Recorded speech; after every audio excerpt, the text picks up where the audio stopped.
প্রথমে আপনার নামটা একটু বলেন প্লিজ। আমার নাম নাদিয়া। নাদিয়া, বয়স কত? 24 চলতেছে। 24।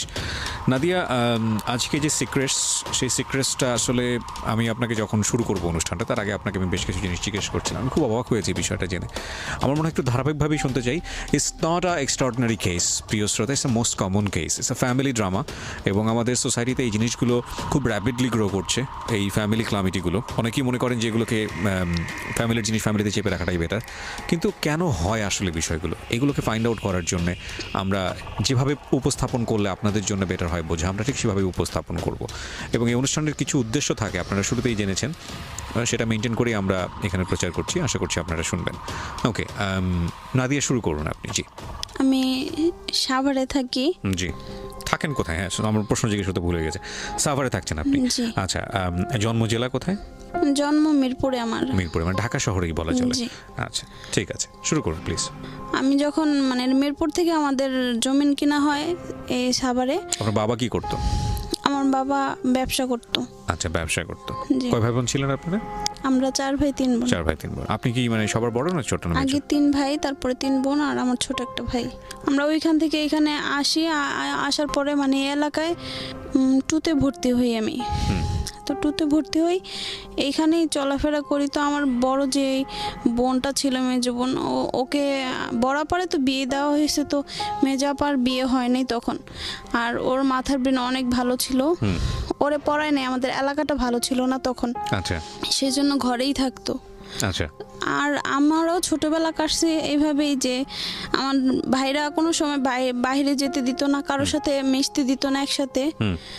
তো এরকম ভাবেই চলতেছিল। আস্তে আস্তে বোন বিয়ে হইলো বোনের। তো বোনের বিয়ে হওয়ার পরে আমি যখন ক্লাস 7-এ পড়ি, তখন আমাকে বাইরে পড়তেও যাইতে হইতো না, যাইতে দিত না আমার ভাইরা ইয়ে করতো যে কি, বাসায় আমার মাস্টার রেখে দিয়েছে, বাসায় এসে পড়াইতো। যখন 7-এ পড়ি, তখন আমাকে মানে আমার বোনকে বিয়ে করার জন্য একজন আমার আন্টি আসে, একজনকে নিয়ে আসে। আচ্ছা আচ্ছা, মানে ঘটকালি করে আর কি। জি। তো আপারে না দেখার কারণে উনি বলতেছে যে ওরে আমার পছন্দ হয়েছে, আমাকে দেখছে। তো পছন্দ হয়েছে, এখন মা ছিল না বাসায়, কেউ ছিল না, সেজন্য আর কি মানে কথা বলতে পারে নাই। আর পরে আবার আমার আন্টিকে পাঠাইছে উনি। তো এমনি উনি বলছে যে ও ছোট, তো কি হয়েছে, ওকে আমি এভাবেই আমরা কথা বলেছে। হ্যাঁ, কথা বলে রাখি। তারপরে নাদিয়ার ব্যাপারে, জি, আপনার বোনের মধ্যে কি আপনি সবচেয়ে বেশি সুন্দর ছিলেন আপনাদের বোনদের মধ্যে? জানি না, মানে এমন হতো কিনা যে আপনার বোনদেরকে দেখতে আসলে আপনাকে দিকে সব অ্যাটেনশন দিতে? আমি তো অনেক ছোট আমার বোনদের। কত মানে তখন বয়স কত আপনার যখন আপনার ব্যাপারে কথা হচ্ছে? তখন আমি ক্লাস 7-এ পড়ি। ক্লাস 7-এ পড়ি। আচ্ছা, ঠিক আছে। তো আমার উনি আসার পর ওনাদের সাথে কথা হয়। আমার ভাইয়া অনেক দিন পরে, মানে কম হলেও 6-7 মাস পরে আমাকে একটা সিটিসেল ফোন দেয় মেজো ভাইয়া, যে উনি ফোনে কথা বলবে সেজন্য। তো সেমনি কথা বলতাম ওনার সাথে। কথা বলতে বলতে উনি আমাকে, মনে করেন ছোট ছিলাম তো, যেভাবে যে স্বপ্ন দেখাইতো ওই রকমই উনি আমাকে বলতো, দেখো আমি তো ঢাকায় থাকি। উনি ব্যাংকে চাকরি করতো, আমি ঢাকায় থাকি, আমাদের তো একটা নতুন সংসার হবে, মানে A to Z একটা সংসারে যা হয় এরকম তোমারই নিয়ে যায়, কিনবো, এই সেই। তো আপনার সঙ্গে কথা বলার সুযোগ পেলো কিভাবে? ওই যে ফোন দিছে, আবার উনিও বাসায় আসতো। আচ্ছা, তো এটা তো আপনার বোনকে দেখতে এসে আপনাকে পছন্দ করে গেল। তো আপনার আমার ফ্যামিলি থেকে আব্বা মা রাজি হয়ে গেছে। তো রাজি হওয়ার পরে আর কি ওনারা, আর ওদের বাড়ি থেকে কেউ তখন কিছু জানে না, জাস্ট শুধু ও আসা যাওয়া করে বলতে ওরকম না, এই অনেক দিন পরে একদিন এই আর কি। তারপরে উনি কি করলো, আমার এভাবে উনি আমাকে স্বপ্ন দেখানো শুরু করলো। আর আমারও সেই থেকে মাথায় ঢুকে গেছে যে আমার সংসার, এটা আমার স্বপ্ন, এরকম। আমার অন্য কিছু ছিল না। তো এই 7 থেকে যখন 8-এ পড়লাম, তখন আমাদের স্কুলের সাথে কলেজ ছিল একসাথে অ্যাড করা। তো বলতেছে যে ইয়ে করছে, আমার ওই কলেজের ড্রেস পরা বা কলেজের ইয়েটা নাকি অনেক সুন্দর। আমার মানুষের স্বপ্ন থাকে যে বড় হয়ে তারা এটা সেটা হবে। আমার স্বপ্নটা ছিল আমি একটু কলেজে পড়বো, একটা কলেজের ড্রেস পরবো, একটা ব্যাগ থাকবে, আমার এটাই আমার ইচ্ছা ছিল হয়তো তখন। তো যেমনি হোক 8 পার করলাম, তখন ওর বোনকে আনছে আমাকে দেখার জন্য, যে আপু আমি তো একজনের পছন্দ করি, এরকম তুমি আসো। তো তোর বোন আয়েশা আমাকে পছন্দ করলো না, যে অনেক ছোট, আর তুমি তখন ব্যাংকে চাকরি করো, পড়াশোনা শেষ করে ব্যাংকে চাকরি করতেছে। ও সে ক্লাস 8 এর একটা মেয়েকে পছন্দ করে বসে আছে। হ্যাঁ, তো ওনারা পছন্দটা করলো না আমাকে, তো বলছে তারপরও আমি ওকে বিয়ে করব। তো এই কথা বলার পরে ওর বোনটুন যারা আসে তারপরে চলে যায়। তো কিন্তু আমার আব্বা মা কথা বলার পরেও বলতেছে যে ইয়ে করছে, ও যেহেতু আসে, তুমি কি চাও তোমার ফ্যামিলি থেকে? পরে বলতেছে যে আঙ্কেল আমি আব্বা তখন আমার কোনো ভাই বোন আমাদের সাথে অত ফ্রি না, আর আমার আব্বা মাও আমার সাথে অতটা ফ্রি না। আচ্ছা, তো আমার ভাবির সাথে উনি কথাটা তো বলছে, বলার পরে বলতেছে যে ইয়ে করছে, এই ভাই ওরে তো বিয়ে করবেন আব্বা বলছে, তো আপনার ফ্যামিলি থেকে তো রাজি হইলো না, তো কি করবেন? তো বলতেছে যে রাজি না হইলে আমি ওরাকে বিয়ে করবো, আপনি আঙ্কেলের সাথে কথা বলেন, আঙ্কেল যদি বলে কাজী অফিসে নিয়ে যে বিয়ে করব তাইলে রাজি, আর আমার ফ্যামিলি লাগবে না। তো এইভাবে না আমার এর মধ্যে আবার আমার মেজো ভাবি একদিন ওর সাথে মেজো ভাবিরও কথা হইতো, একদিন একটা দেশে থেকে আমার ভাবির ভাই আসছে, তো আসার কারণে ও ভাবি কি জানি বলছে, সেজন্য উনি আমাকে বলতেছে যে তোমার বাসায় আরেকটা ছেলে আসবে কেন, এই সেই। তো আমার বাসা আর কি আসছে কি আমার অতটা মাথায় অত কিছু আমি ভাবিও নেই যে কেন আসলো বা কি জন্য সেগুলো বলতেছে, এই আর কি। তো তারপরে উনি আমার সাথে রাগ করে কথা বলে নাই, কথা না বলার পরে প্রায় অনেক মাস যাওয়ার পরে সে আমাকে বলতেছিল যে ইয়ে করছে, অনেক মাস পরে উনি আবার কথা বলার জন্য আমার সাথে চেষ্টা করতেছিল। আচ্ছা, তো ছেলেটার নাম কি ছিল? নাইম, যিনি ব্যাংকে কাজ করতেন। জি। তো উনি কথা বলার চেষ্টা করতেছিল, তো কথাও বলছিল, বলার পরে আমার ফ্যামিলি থেকে আমাকে চাপ দিতেছে যে অনেকজন আমাকে নাকি দেখতে আসতেছে, এখন আমাকে বিয়ে দেওয়া লাগবে, এই সেই। তো কি করবে এখন? আব্বারে যখন ও বললো যে কাজী অফিসে বিয়ে করবে, তখন আব্বা রাজি হয় নাই, যে সবার ছোট একটা মেয়ে, বংশেরও ছোট, ওকে যদি অনুষ্ঠানভাবে না বিয়ে দিয়ে অনুষ্ঠান না করে তাহলে কিভাবে হবে? তো আব্বা ফার্স্টে রাজি ছিল না, পরে ভাবি বুঝাইলো যে মেয়ে সুখে থাকলেই তো সব সুখ। তারপরে আর কি, এখন রাজি আমি স্কুলে গেলাম, স্কুল থেকে আসলাম, তখন আমার এখানে আরেকটা কথা আছে, কথাটা হচ্ছে গিয়ে মেয়েদের যে একটা ইয়ে হয়, বুঝতে পেরেছি আমি। হ্যাঁ, সেই সময়টা আপনি আসলে যেটাকে বলা হয় যে বয়সের দিক থেকে প্রিপেয়ার ছিলেন না। হ্যাঁ। তো আমার এইটা যখন ফাইনাল পরীক্ষা দেই, ওর সাথে তখন বিয়ের কথাটা তো হইতেছিল, আর তখনই যে মেয়েদের যে একটা পিরিয়ড না কি বলে, ওইটা হয়েছে। তো আমি অনেক কান্নাকাটি করছি, ওইটা সম্পর্কে আমার আইডিয়া ছিল না, আর আমার মাও তো ফ্রি না যে কি করব না করব। বাধ্য হয়ে মেজো ভাবিকেই বললাম, ভাবি আমাকে বলছে যে এইভাবে করো। তো এই ফার্স্ট আমার ফ্যামিলিতে আমি জানাইছি, এরপর থেকে এই জিনিসটা আমার কেন জানি লজ্জা লাগছে যে আমি কারোর সাথে শেয়ার না করি, আর আমাকে নিয়ে আর কেউ এই সম্পর্কে কোনো ধারণাও দেয় নাই। স্কুলে গেছি, ও আমাকে রাত্রে ফাইনাল আমাদের বাসায় জানাবে যে কি করবে, হ্যাঁ কবে বিয়ে করবে কেমনি কি। বাসায় তো স্কুলে গেলাম অনেক আনন্দ নিয়ে, যে দেখ আমার বান্ধবীদের বলছি দেখ আমাদের কি স্বপ্নটা সত্যি হইতেছে, এরকম এই সেই। তো বলছে যে হ্যাঁ খুশি, কালকে তো আমাদের মিষ্টি চকলেট খাওয়াইতে হইব। তা আমি বলছি হ্যাঁ খাওয়াবো। বাসায় আসছি, দেখি সবাই জানি কিরকম একটা ভার। তো আমি আর কিছু জিজ্ঞাসা করি নাই। রাত্রি মেজো ভাবি বলতেছে যে এখন ওইটা তো হইতেছে না, বড় ভাবির আরেকটা ভাই আছে, ও গার্মেন্টসে চাকরি করে, ও ইমিডিয়েটলি ওই দিন মনে হয় সোমবার দিন ছিল, মঙ্গলবার দিন আমাকে আংটি পরাইতে চাইছে। তারপর বলছে যে আমাদের ফ্যামিলিতে গার্মেন্টসের কাউরে দেই নাই, মেয়েরে কিভাবে দেই। তা আমি বলতেছি ওই আরেকটা গার্মেন্টসের মানুষ আসবে কোথা থেকে, আমার তো ওইটা নাইমের সঙ্গে বিয়ে ঠিক হয়ে আছে। হ্যাঁ। তো এই কথা বলার পরে আমি কিছু বলি নাই, আমি কেন জানি কাঁদতেছিলাম। পরে সকালে ভাবি বলতেছে যে নাইম তো ফোন দিছিল, আমি কি বলছে, পরে বলতেছে যে ওর সাথে একটু ঝামেলা হয়েছে। কি ঝামেলা? ও বলতেছে ও ঢাকাতে অনেক বছর যাবত আসে, চাকরিও করতেছে অনেক বছর, তো এখানে তো ও চাইতেছে যে তোমাকে গহনাগাটি সব দিয়ে দিতে। ওর বাবা মা তো রাজি না গহনা দিয়ে তাদের ইমপ্রেস করবে। তো আব্বা বলে দিছে যে গহনা টহনা কিছু না দিলে আমার মেয়ের ফার্নিচার দিয়ে দিতাম। তো আমাকে আগেই বলছিল যে দেখো ঘরে তুমি যে বসবা এই শাসি ফ্রিটাও আমি বানিয়ে নিছি। তো এইগুলো নিয়ে কথা কাটাকাটি হয়েছে, পরে ও আমার কাছ থেকে সরে গেছে, আর কিছু হয়নি। তো না এইটা পরীক্ষা দিয়ে পাশ করে আবার 9-এ উঠলাম। 9-এ ওঠার পরে আমার শ্বশুর স্কুলের এখানে যা দাঁড়ায় থাকতো, মানে যার সাথে বিয়ে হবে তো দাঁড়ায় থাকতো। তারপর আমার এক মামার মাধ্যমে আমাদের বাসায় যায়, ওনাদের পছন্দ হয়।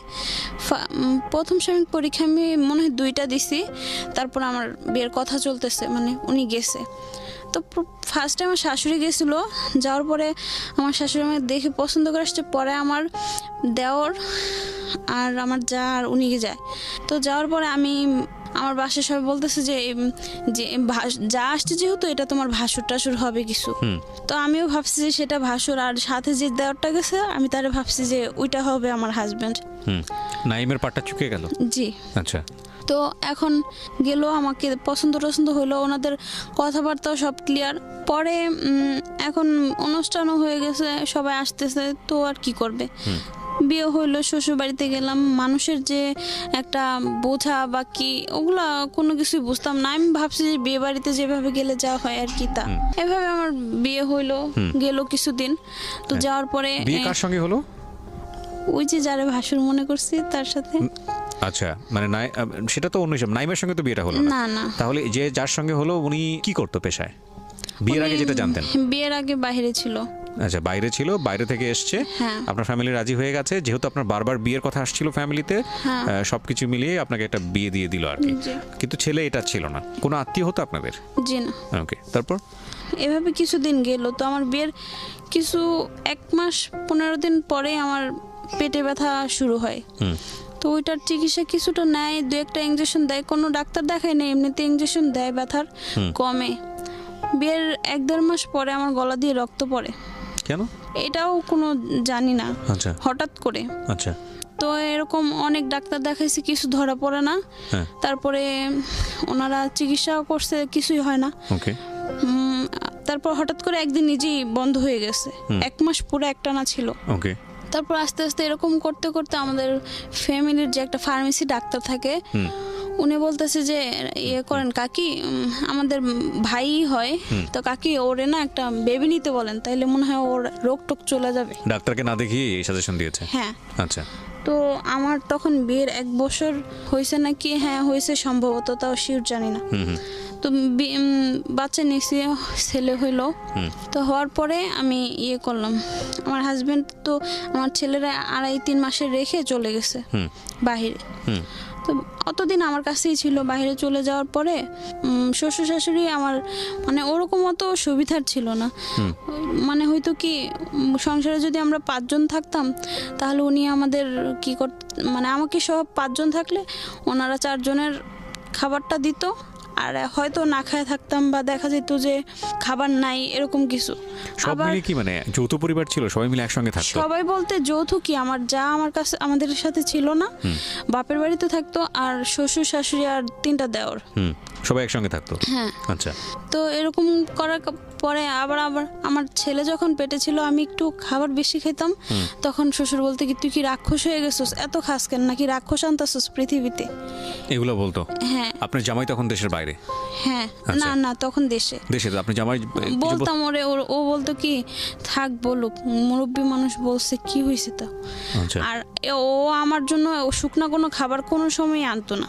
আমি যে পিল খাইতাম আমার অনেক খারাপ লাগতো, আমার বাসা থেকে বিস্কিট যত খাবার যা আছে সব এনে দিত। এনে আমি আমার বাবার বাড়ি মানে ওগুলাই খাইতাম। তো আস্তে আস্তে এইভাবে সময়গুলো কাটলো। ও যখন বাইরে চলে যায়, ওনাদের খাবার আর সবকিছু মিলে A to Z আমার কাছে, আমার উপর আরো বেশি শুরু হয়ে গেল। হ্যাঁ। তো আমি ওরে বলছি যে আমি বাসায় চলে যাই, আমার এখানে ভাল লাগে না। আর বাসায় তো ভাইয়ারা যখন স্কুলে যেতাম তখন বলতো কি, স্কুলে যে যাইতেছিস, কোন ক্লাসে কোন বেঞ্চে বসিস, সব কানে আসে। আবার বাসা থেকে বের হইতে দিত না, কোনো ছেলেদের সাথে ভয়ে কথা বলতাম না। বাসায়ও সেই একই রকম। এখন বিয়ে হয়েছে, বিয়ের পরেও সে একই রকম। আমার এক বান্ধবী দেখা হয়েছিল ওর সাথে, ও বলতেছে তোমার ফ্যামিলি এটা কোনো ফ্যামিলির পর্যায়ে পড়ে। তো আস্তে ধীরে আমার কেমন যেন একটা খারাপ লাগা শুরু হলো, যে মানে আপনার শ্বশুর বাড়ির লোকজনের প্রতি? সেটা তো লাগছে, আমি আমার বাপের বাড়িতে চলে আসছি। আচ্ছা। ছেলে হওয়ার পরে, ছেলে হয়েছে, ছেলের দুধ দেয় না, ও আমাকে ঠিক মতন টাকা পয়সা দেয় না। তো বাসায় আসি, হয়তো 10 টাকা দিলে 10 টাকা থেকে ছেলের জন্য আমাকে 12 টাকার খাবার দুধ টুধ আনা লাগতো, হ্যাঁ। নিজের খরচ হইতো না, আর নিজে ওরকম খরচ বুঝিও না, ঘর থেকে বের হইও না, আর জানিও না জগৎ সম্পর্কে। তো এমনি সেমনি যাই হোক, এখন হঠাৎ করে ও এই কথা বলার পর থেকে আমার জানি কেমন একটা খারাপ লাগলো। কে বলেছে, কি বলেছে? আর আমার একটা বান্ধবী বলতেছে যে তুমি যেভাবে চলো এটা কি কোনো জীবন, মানুষের জীবন, পশুর আপনি তখন জীবন? স্কুলে পড়তেন? না না, পড়া বন্ধ করে দিয়েছেন? আমার পড়া বন্ধ। আচ্ছা, তখন এই কথা বলার পরে আপনার রিয়েলাইজেশন হচ্ছে যে না, ভালো না, আমার ভালো লাগছে না বিষয়টা। হ্যাঁ, কারণ আমার বিয়ের আগে যখন বিয়ের কথাবার্তা চলতেছে তখন আমি মনে করছি যে আপারা শ্বশুরবাড়ি থেকে কত সুন্দর করে আনন্দ করে আসে, আবার শুনি জামাইদের সাথে ঘুরতে যায়, তা আমিও মনে হয় কোনোদিন ঘুরতে যাব। তো এরকম এগুলো হয়েছে, হওয়ার পরে আমি আবার করলাম। আমি বলি তা আমার হাজবেন্ড এরকম না, সবাই এগুলো বলে, আমি তো একটা স্বাধীনতার জীবন চাইছিলাম, ওই জিনিসটা পাইনি। আমার পরে একদিন আমার ফোন আসার পরে বলতেছে যে আমাকে চিনবেন না, রং নাম্বারে ফোনটা, আমি নাম্বারটা চিনি না। তখন মনে হয় ফার্স্ট ফোন নিছে, একটা বটন ফোন। এটা বিয়ের কতদিন পরে? আমার ছেলে হওয়ারও পরে। মানে সেটা কতদিন পরে? আমার ছেলের বয়স তখন 1 বছর সম্ভবত। আচ্ছা, বিয়ের কতদিন পরে আপনার ছেলে হয়? 1 বছর পরে। 1 বছর পরে, মানে এটা আপনার বিয়ের 1-1.5 বছর পরের ঘটনা? হ্যাঁ। জি, বলেন তারপর। তো উনি ফোন দেয়, কিছুদিন কথা বলতে বলতে আমার একাকিত্বটাও দূর হয়ে যায়, কারণ ও বাইরে থাকে, ও আমার সাথে অতটা যোগাযোগ করে না। তখন দেশের বাইরে থাকতো আপনার হাজবেন্ড?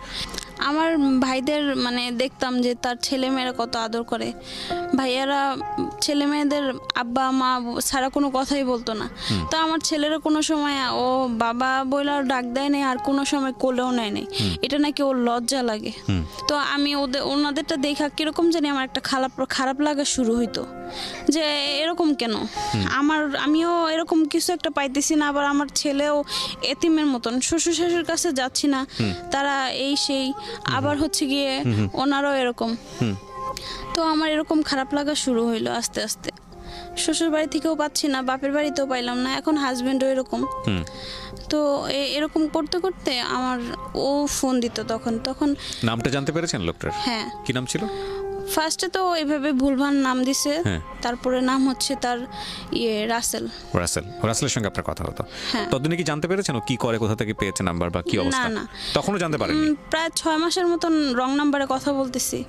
তো আমি বলতেছি, দেখেন আপনি এইভাবে আমার সাথে কথা বলতেছেন, আপনি করেন, আপনি ঠিকানা হইলে দেন, নইলে আপনি আমার সাথে আর কথা বললেন না। তো বলছে আচ্ছা ঠিক আছে, আমি ঠিকানা দিব। পরে আমি আমার আপার বাসায় যাই এই মিরপুরে, বলছে যে আমি ওইখানে থাকি, ওইখানে তোমার সাথে দেখা করবো। আপার বাসায় যাওয়ার পরে বলতেছে বিকালে অমুক, মানে ওই টাইমে আমি তোমার সাথে দেখা করবো। তো বাসা থেকে বের হয়েছি, সে নাই। আপনি এরকম করতেছেন কেন আমার সাথে, আপনি আমার সাথে দেখা না করলে না করবেন, আর কথা না বললে একবারে ক্লিয়ার বন্ধ হয়ে যাবে। আপনার সম্পর্কে জানছিল যে আপনি বিবাহিত, আপনার বাচ্চা আছে একটা? হ্যাঁ, আমি সব বলছি। ও সব বলেছেন ওনার সাথে? হ্যাঁ। ওনার ইন্টেনশন কি ছিল? উনি আমার সাথে কথাই বলতো, জাস্ট ফ্রেন্ড, যে হ্যাঁ আমি তোমার ফ্রেন্ডের মতন। ওকে এরকম ফার্স্টে আপনি কথা বলতো। তো কথা বলতে বলতে হঠাৎ করে সে আমাকে পরিচয় দিল যে আমি তোমার মানে ভাবির ভাই। আসলে কি তাই ছিল? ওকে, তার মানে আপনাকে সে আগে থেকে চিনতো? হ্যাঁ। তো আমি বলছি ভাইয়া আপনি এতদিন আমার সাথে এরকম করলেন, ছি এই সেই। তো বলছে তো কি হয়েছে তোমার? আপন ভাবির ভাই? হ্যাঁ। তাহলে আপনার সম্পর্কে কি হচ্ছে? বিয়ে। ওকে, হ্যাঁ, তারপর? তো কথাটা তো হয়তো তখন বললাম যে ভাই এগুলা করলেন আপনি, এটা কি ঠিক কাজ করলেন? বলছে হ্যাঁ কথা বলতেছি, ফ্রেন্ড যেহেতু বানাইছো এখন আর কথা বললো না, আর বাসায় কাউরে জানায়ও না। তো আস্তে আস্তে এখন ফ্রেন্ডের থেকে দেখতেছি গভীর কোনো একটা সম্পর্কে যাচ্ছে। গভীর বলতে ফোনে উনি আমার সাথে লং টাইম, ওনার সাথে যদি 24 ঘন্টায় 23 ঘন্টা কথা বলতাম, হাজব্যান্ডের সাথে জাস্ট শুধু 10 মিনিট কথা বলতাম, এরকম সারাদিন। বাইরে তখন হাজব্যান্ডও দেশের বাইরে? হ্যাঁ। একটা জিনিস খেয়াল রাখবেন যে ওনার সম্পর্কে উনি যিনি যোগাযোগ করেছে তিনি ওনার সম্পর্কে জানতেন, এবং ওনার হাজব্যান্ড দেশের বাইরে এটাও জানতেন। সো সুযোগটা নিচ্ছে আর কি আলটিমেটলি। আর ইনিও বয়স যেহেতু অনেক অল্প এবং বিষয়গুলো তেমন একটা জানা ছিল না, একাকিত্ব খোঁজানোর জন্য উনি ওনার সঙ্গে কথা বলতেন। So situation is a big fact. এবং আজকের এই অনুষ্ঠানটা শুনে সবারই একটা অনেক বড় শিক্ষা হবে যে আসলে আমাদের এই সামাজিক সম্পর্কে জড়ানোর আগে আসলে ফিউচারটা কিছুটা হলেও চিন্তা করে নেওয়া উচিত। নইলে মানে একটা হচ্ছে যে আমি জেনে শুনে ভুল করেছি, সেটার মধ্যে একটা লজিক থাকে। আরেকটা হচ্ছে না আমি জানি না, হঠাৎ করেই একটা ভুলে পড়ে গেলাম, কিন্তু সেটার জন্য আমাকে জীবনে অনেক বড় পস্তাতে হচ্ছে। সো দুটোর মধ্যে কিন্তু একটা বিস্তর তফাৎ আছে আর কি। হ্যাঁ, তো তারপর? তারপরে আমি মানে ওনার সাথে এইভাবে কথা বলতে থাকি, বলতে বলতে একটা পর্যায়ে মানে তাকে আমার কষ্টগুলো শেয়ার করা শুরু করলাম। আগে সে আমাকে কষ্টগুলো শেয়ার করলো। কষ্টগুলো শেয়ার করার মোমেন্ট আসছে মানে তার সঙ্গে আপনার খুব ভালো সম্পর্ক হয়ে গেছে। হ্যাঁ, ফোনে অনেক ভালো সম্পর্ক হয়ে গেছে। কারণ এই বিষয়গুলো যখন আপনি শেয়ার করবেন তাহলে সামহাও তো সে জেনে যাবে, ফ্যামিলি মেম্বাররা জেনে যাবে, সেটারও একটা ভয় ছিল। না, সে আমাকে আগে বলছে, দেখো আমি এভাবে কষ্ট করে, অনেক কষ্ট করে বড় হয়েছি, এখন পড়াশোনা করতেছি ভার্সিটিতে। তো সবকিছু মিলে আমি খুব মানে কষ্টে বড় হয়েছি। আমার বাবা মা তো মানে ভার্সিটিতে পড়তাম, আমার বাবা মা স্কুলে থাকা অবস্থায় প্রেম করে বিয়ে করছে, তো ফ্যামিলি থেকে তাদেরও বের করে দিছিল। সেজন্য সে অনেক কষ্ট করে বড় হয়েছে। তার মা নাকি সে এখনো বাড়িতে গেলে মারে, তো এগুলো বলতো আমার খুব কষ্ট লাগতো। তো আমিও আস্তে আস্তে উনি যেভাবে বললো আমিও সেভাবে তার কষ্টে আমিও শরিক হয়ে গেলাম, আর আমিও বলা শুরু করলাম। তো এভাবে বলতে বলতে তখন ছেলের এসে বাবার পরিচয় দেয়, বলে কি আমি তোমার ছেলের বাবা হব, রাজি নাকি তুমি? মানে এইভাবেই আপনাকে অফার করে পুরো বিষয়টা। হ্যাঁ, আমি তোমার ছেলেরে আমি কোনো সময় বাবা ছাড়া কথা বলবো না, অনেক সুখ দিব রে, তুমি যেটা জীবনে না পাইছো তোমারও একটা হাজব্যান্ডের ভাবে এইভাবে মর্যাদা দিব।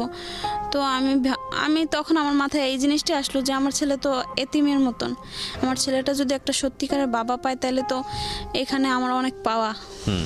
তো সেই ক্ষেত্রে আমিও কেন জানি আর না করলাম না। ওই জিনিসটা আমার এতটুকু লোভ লাগছে, লোভটা আমার এইটাই ছিল যে আমার ছেলের একটা ইয়ে হবে, বাবা হবে, এই সুখ।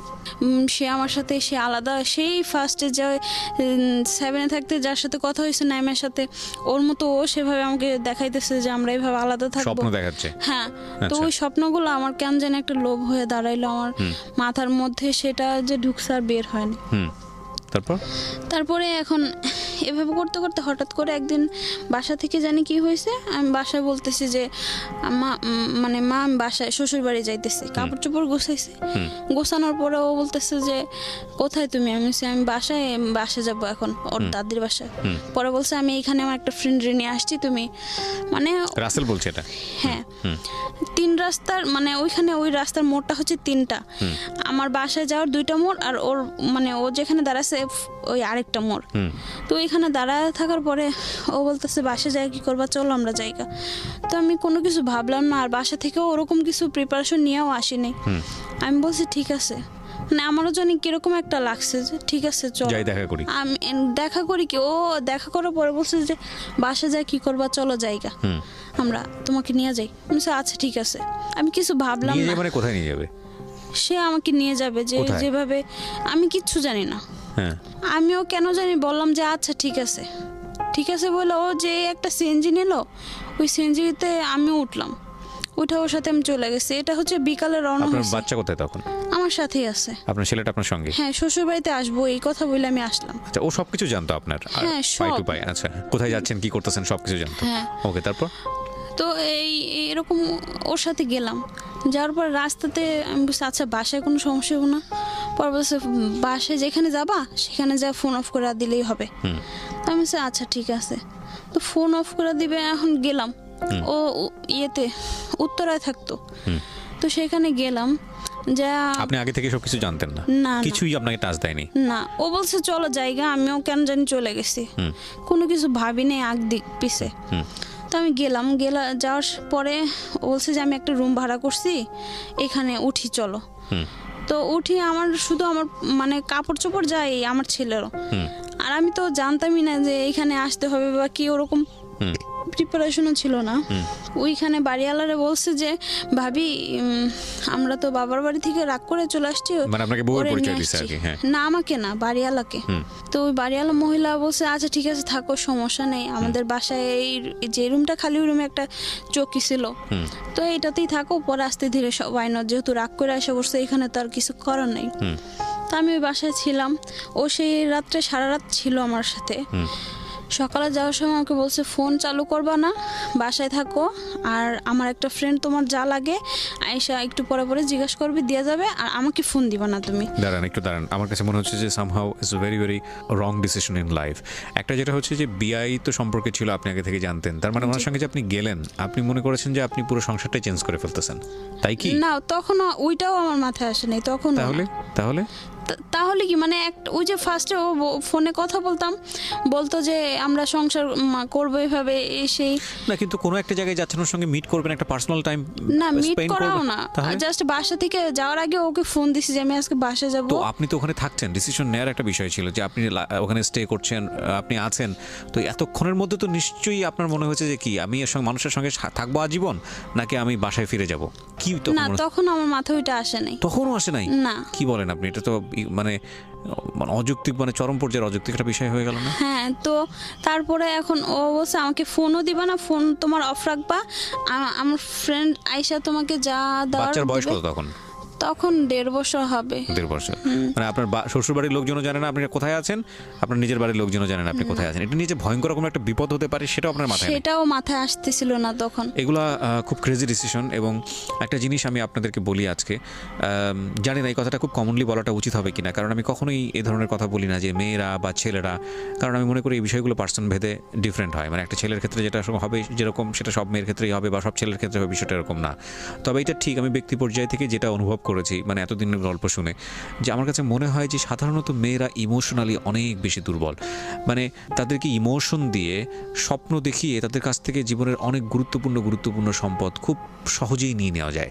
এবং এই ইমোশনের জায়গাটা, মানে একটা মেয়েকে আপনি সরাসরি ভালোবাসেন এই কথাটা যদি আপনি এভাবে বলেন, তাহলে সে পছন্দও করতে পারে, অপছন্দও করতে পারে। কিন্তু যদি তার জন্য দিনে 5টা কবিতা লেখেন, তাহলে এই মেয়েটা আপনাকে পছন্দ না করলেও আপনাকে না বলার ক্ষেত্রে অন্তত 10 বার চিন্তা করবে। আমি মনে হয় বিষয়টা বোঝাতে পেরেছি আপনাদেরকে।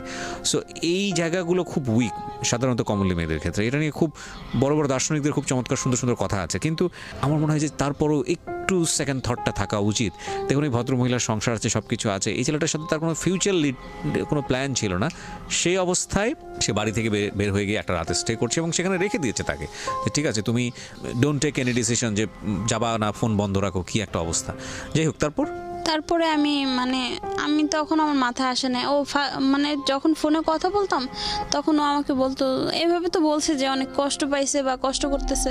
আপনাকে বললো যে ফোনটা বন্ধ রাখার জন্য, আপনার ওখানে নাইট স্টে করার পরে আপনারা বললেন যে ফোনটা বন্ধ রাখার জন্য, তারপর আপনি কি করলেন? তারপর ও চলে যায়। হ্যাঁ, রাসেল চলে গেল। তারপর হ্যাঁ, যাওয়ার পরে ওর ফ্রেন্ড সকালে আসে না, সম্ভবত 10টা-11টা বাজে আসে। ফ্রেন্ড কেন আসবে? ওই যে ফ্রেন্ডের কাছে বইলা দিছে যে কিছু লাগলে দিও যায়। আচ্ছা, ওকে। তারপর তো এগুলা বলছে। রাসেল কি করতো, পেশায় কিছু করতো না, শুধু বিশ্ববিদ্যালয়ে পড়াশোনা করতো? না, পড়াশোনা করার সাথে সাথে ও একটা জব করতো। আচ্ছা, ওকে। তো জব করার পরে এখন আমাকে বলতেছে যে করছে, ওর ফ্রেন্ড আসছে। তারপরে ওর ফ্রেন্ড এসে বলে যে ভাবি কিছু লাগবে আপনার? তো আমি বলছি যে না, আমার কিছু লাগবে না। তার আগে আরেকবার ও আমাকে ফোন দিতে না করছে, তারপর আমি ওরে ফোন দিছি যে আমার না খুব মাথা ব্যথা করতেছে, তুমি কখন আসবা? বলতেছে যে তোমাকে না বলছি ফোন দিতে না, তুমি আমাকে ফোন দিবা না, এখানে অনেক খারাপ একটা সময় যাইতেছে, তোমার ফ্যামিলি তোমাকে খোঁজাখুঁজি শুরু করছে, করো। প্ল্যান কি ছিল আপনারা বিয়ে করবেন? হ্যাঁ, রাত্রে ও বলছে যে আমরা কিছুদিন পরে সব স্বাভাবিক হইলে বিয়ে করব। ও ওকে। তারপরে এখন স্বাভাবিক হওয়ার আগেও আমাকে এই কথা বলছে, তখন আমার খুব খারাপ লাগছে। তো খারাপ লাগছে, এই জন্য আমি আর কিছু বললাম না। ওর বন্ধু আসছে, আমি বলছি না, আমি কিছু খাবো না। ও আমার ছেলের শুধু একটা জুস কিনে দিয়ে যায় ওর ফ্রেন্ড। তো ওই জুসটা ছেলেটা খায়, সেদিনও সারাদিন আসে না, তার থেকে ধরে আর ও আসেই না বাসায়। তো বাড়িওয়ালা বলতেছে তো তোমার ঘরে কি আছে, কি খাইতেছো? ছেলেটা গেছে, এভাবে আসে না। আমি ও একটু ব্যস্ত কাজের জন্য। ও আমাকে সব শিখিয়ে দিছে যে বাড়িওয়ালার এভাবে বলবো, আমরা কিন্তু এগুলো বলছি ফাইসা যাবো, কিছু বলবা না। তা আমিও বলছি যে একটু কাজে ব্যস্ত, আসতে পারে নাই। তো বাড়িওয়ালা আমাকে নিয়া ওর কাছে, তো আমি 4-5 দিন ছিলাম। বাড়িওয়ালা 3 দিনের দিন আমাকে একটু ভাত দিছে, যে বুকের দুধ খায় বাচ্চা, তুমি না খায় থাকবা কিভাবে? তো আমি ওই একবেলাই ভাত খাইছি। ভাত খাওয়ার পরে ওর ফ্রেন্ডও আর আসে নাই, আর ছেলের ওইখান থেকে একটু কিছু খাবার খাওয়াইছিলাম, ওই ছিলাম। তো থাকার পরে আমি আমার বাসা থেকে খোঁজ নিতে নিতে আমি আবার আমার ফোনে যার নাম সেভ করছি, তো আমার একটা দেওর দেখে ফেলছে। তো বলছে ভাই, উনি দেখলো কিভাবে? ওই যে ফোন দিত অনেক শ্বশুরবাড়িতে থাকতেও। না, সেটা তো আপনি তো তখন ওই বাসাতে আছেন, তখনও তো আপনি সিদ্ধান্ত নেননি কি করবেন না করি নাই, কিন্তু বাসায় তো আসা যাওয়া হইতো শ্বশুর বাড়িতে। ওইখান থেকে আপনি আবার আসতাম, যাইতাম এরকমই। কিন্তু বেশি বাসায় থাকতাম। কনফিউজ, আপনাকে তো লোকজন খুঁজতেছে, তো আপনি শ্বশুর বাড়িতে আসলে তো আপনাকে আটকায় ফেলবে। না না তখন না, আগে আগের গল্প যাওয়ার আগে, হ্যাঁ যাওয়ার আগের গল্প বলছেন আপনি? হ্যাঁ মানে আমার দেওর দেখে ফেলছে, তো ও এভাবে মেজো ভাই জানা ফেলছে যে ভাইয়ের ইয়েতে গেলাম, জানা ফেলছে। জানার পরে ওনারা বলতেছে যে কি এটা কি করলাম এই সেই, আমাকে ওইখান থেকে নিতে আসছে। তো আমি বলছি যে আমি যাব না। পরে ভাই বলতেছে যে ভাই আর তার শ্বশুর আসছে যে তুমি যা চাবা তাই হবে, যদি ওরে বলো শাস্তি দিবা তাহলে আমি শাস্তির মানে এই কারে শাস্তি দিবে? রাসেলকে? হ্যাঁ ভাবির বাবা বলতেছে যদি ওকে শাস্তি দিতে চাও তাহলে আমি সেটাতেই একমত হমু, আর যদি বলো ওর সাথে সংসার করবা কিভাবে করবা সেটা আমি করাই দিব। ওকে। তো আমাকে ওইখান থেকে নিয়ে আসলো, এদিকে আবার ও আয়সা পড়ছে আমার। তখন বাড়িওয়ালা সব বুঝে গেছে যে ঘটনা কি, নাকি তখন বাড়িওয়ালা বুঝে নাই? হ্যাঁ বুঝে গেছে। আচ্ছা। তো বুঝে গেল, তো উনি অতটা ইয়া করে নাই। তারপরে আসলাম, রিক্সায় উঠছে ও, আমি ভাবছি যে ভাবির না সরি ভাই আর ভাবির, তখন আমার ভাইয়ের বন্ধু আর ভাবির আব্বা, এই তিনজন আর আমি আর ও, তাইলে এক রিক্সাতে দুইজনেই উঠতে পারি। ও আমার সাথে আসলো না। যখন আমরা একটা আপনাকে গিয়ে ধরেছে কি, মানে তখন আপনার ওই এই ছেলেটাও ছিল, রাসেলও ছিল আপনার সঙ্গে? না তখন ও ছিল না, ও জানতে পারছে। জানতে পারার পরে ভাইয়ারা গেছে আমাকে আনার জন্য। তো আমি ভয় পাইছি, আমার ভাইদের অনেক আগে থেকে মানে বিয়ের আগে থেকেই তো ভয় পাই, তখনও ভয় পাইতাম। তো আমি মনে করছি যে আমি গেলে না আমার না মাইরেই ফেলবে, সেজন্য। তো ওই ভাবির বাবা বলছে মা তোমার গায়ে একটা টোক্কাও পড়বে না, কিছুই হবে না, তুমি যাও। না কিন্তু রাসেল আপনাকে রিক্সার ব্যাপারটা আসতেছে কেন? ওকে আপনি পেলেন কোথায়? ও নিয়ে আসছে যে আমি অমুক জায়গায় রাখছি, ও স্বীকার করছে। ও আচ্ছা, ওই নিয়ে আসছে, ছিল না কিন্তু ও আসছে আপনার সঙ্গে। আচ্ছা তারপর? তো স্বীকার করার পরে করছে, আমরা ভাইয়া সিএনজি নিয়েছে, সিএনজি নেওয়ার পরে আমাকে সরাসরি বাসায় আনে নাই, না আনার কারণে আমার আপার বাসায় রাখছে। এদিকে আবার আমার ছেলের বাবা বিদেশ থেকে আসছে, যে এরকম ঘটনা, ও অনেক কষ্ট পাইছে সেজন্য আসছে। আসার পরে আমাকে না দেখতে পায়া সেও বাসায় অনেক ঝামেলা করছে। তা আমার বড় আপার বাসা থেকে আমার নিয়ে আসছে, তারপরে ওই আপার বাসা থেকেও আমাকে নিয়ে আসছে, নিয়ে এসে আমার বাবার বাড়িতে রাখছে আমাকে। তো আমার বাবার বাড়িতে রাখছে আমাকে, একটা রুমের মধ্যে রাখছে, রুমের মধ্যে কিছু নাই, বাইরে ওনারা তালা দিয়ে রাখছে। মানে ও আসলে আমার ছেলের বাবা আসলে ওর সাথে দেখা করতে দিবে না, কিছু না, এই জন্য। এভাবে মানে কিছুদিন গেল বলতে আমি যে রুমের মধ্যে ছিলাম আমাকে কোনো খাবার টাবার আমাকে আমার মা দেয়নি।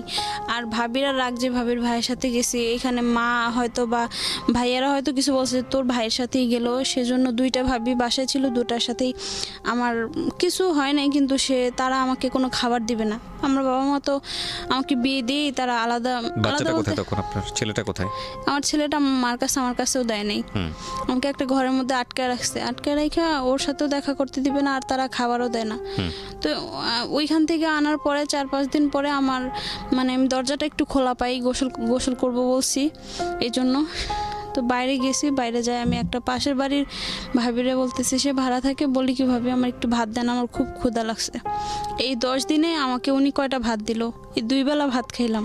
তো ভাত খাওয়ার পরে আস্তে ধীরে মানে আমার শ্বশুরবাড়ি থেকে কেউ মানবে না, আর বাবার বাড়িতেও বলতেছে যে কেউ করবে না, ওর কাছে দিবে না, হয়তো ও নিলে সুখে রাখবে না, বা দেখা যাইতেছে যে আরেকটা বেবি টিবি পেটে দিয়ে তারপর তারা মানে রাজি হবে না।